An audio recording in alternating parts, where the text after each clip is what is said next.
एक बार फिर से हमारे चैनल में आप सभी साथियों का स्वागत है। आप लोग देख रहे हैं हैव टू का प्रयोग। नेगेटिव सेंटेंस वन नकारात्मक वाक्य होता है। इसका रूल देखिए कि जब हिंदी वाक्य के बीच में नई शब्द आए तब उस नई शब्द के लिए मेन सहायक क्रिया के तुरंत बाद नॉट लिखते हैं। लेकिन इतने से काम होने वाला नहीं है।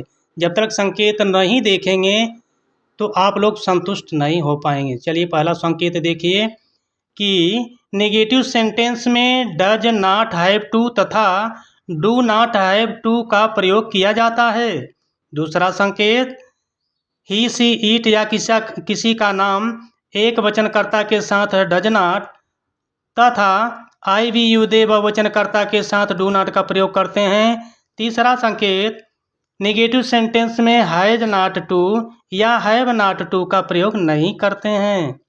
चौथा संकेत ऐसा इसलिए होता है क्योंकि वाक्य प्रेजेंट इंडेफिनिट टेंस में क्रिया की मजबूरी या ज़रूरत को दर्शाता है।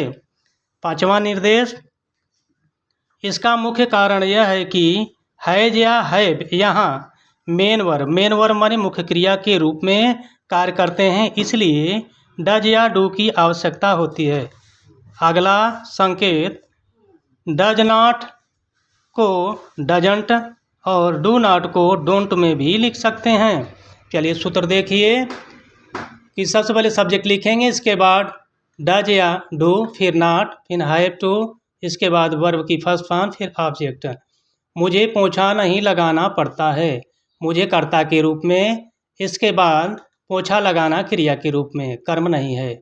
तो I don't have to mop, उसे काम नहीं करना पड़ता है, तो कर्ता के रूप में उसे काम करना आपका क्रिया हो गई।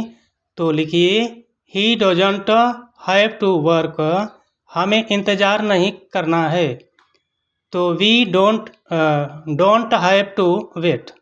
तो यहाँ तो डोंट लिखा गया है, तो आप इसको ऐसे भी लिख सकते हैं we do not have to wait, कोई गलत नहीं होगा। धन्यवाद।